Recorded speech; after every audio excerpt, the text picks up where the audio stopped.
un choc du championnat de France. Saint-Raphaël-Montpellier, il se passe toujours quelque chose. Un vrai duel au sommet entre une équipe de Saint-Raphaël, François Xavier, qui entame parfaitement la rencontre et qui propose un jeu extrêmement séduisant en attaque.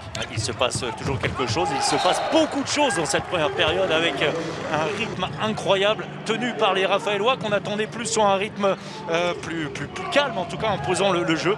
Eh bien, ils répondent parfaitement les Raphaélois montpelliérains dans ces premières minutes. Beaucoup de buts, vous le voyez à ce moment-là, après 12 minutes de jeu, 17 buts inscrits par les deux équipes avec du beau handball et des gardiens en difficulté. Oui, effectivement, et c'est pour ça qu'à la pause, c'est une avalanche offensive, parce que clairement, les défenses ont eu énormément de difficultés à répondre à ce rendez-vous. Le spectacle a été au rendez-vous, mais surtout, Saint-Raphaël a gardé de la concentration. Saint-Raphaël a très bien géré également les rotations. On le voit avec un Arthur Vigneron qui a été utilisé sur le poste d'arrière droit. Et c'est assez logiquement qu'à la pause, Saint-Raphaël mène dans cette rencontre de 3 buts. Oui, 19 à 16, il y aura même 20 à 16 avant que les Montpelliérains passent une séquence de buts, et ce n'est que le début de la séquence, alors qui va se prolonger, qui va s'éterniser. Les Montpelliérains qui laissent quelques occasions, mais on voit tout de suite que les Montpelliérains physiquement sont bien plus présents. Le but de Raphaël Cocheteux, excellent match encore une fois de Raphaël Cocheteux, meilleur buteur de Saint-Raphaël une nouvelle fois, qui permet justement aux locaux d'être toujours devant à ce moment-là. Mais la tendance, c'est un Kevin Bonnefoy qui arrête tout à ce moment-là, et puis de l'autre côté du terrain, des Montpelliérains qui montrent une belle efficacité retrouvée.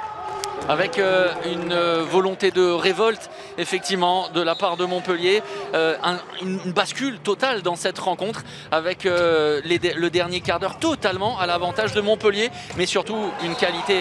C'est que l'état d'esprit a changé à Saint-Raphaël et que jamais le SRVHB ne va lâcher ni sombrer totalement. Parce qu'à ce moment-là, c'est un petit peu ce qui nous traverse l'esprit. Plus 2 pour Montpellier, qui a beaucoup d'occasions également de passer à plus 3, qui ne les saisit pas. Parce que Demaille, vous allez le voir, Alex Demaille fait le boulot de l'autre côté du terrain. Et Saint-Raphaël, vous avez raison, qui ne lâche rien. Gaïdouchenko, avec sa puissance de loin, des pivots trouvés souvent dans la partie, pas toujours efficaces.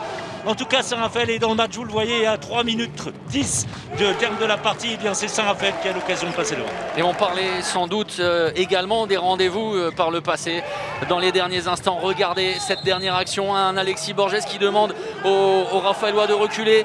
Et Valentin Porte qui arrive hors secteur et qui va envoyer une pépite pour la victoire de Montpellier au buzzer. Regardez la joie et la folie presque du président Julien Deljari, de sa compagne également.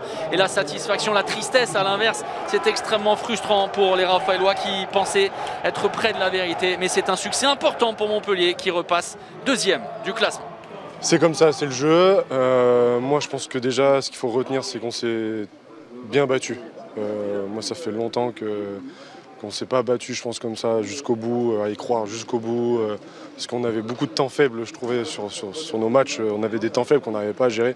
Et là, je trouve qu'on a été vraiment tout le long du match au même niveau, ou du moins le plus proche de Montpellier. Bon, ils sont passés devant nous à un moment, mais les temps faibles, on les a gérés, je trouve, mieux qu'avant. Voilà, à la fin, ça fait la différence sur un tiers. Mais bon, c'est le jeu, malheureusement. J'ai l'impression que, évidemment, on rate notre première mi-temps. 19 buts à la mi-temps, c'est pas du tout dans nos classiques. Donc, on savait qu'il fallait faire mieux.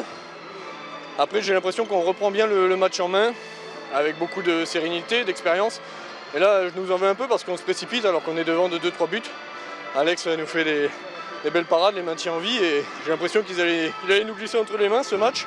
En tout cas, qu'on n'allait pas prendre les 2 points, ça m'aurait fait chier, excusez-moi du terme, encore une fois, ça m'aurait fait chier parce qu'au vu de la deuxième mi-temps, mais voilà, c'est dur pour eux, c'est cool pour nous, c'est ça qu'on aime dans le sport, j'ai l'impression. Je pense que les téléspectateurs se sont régalés.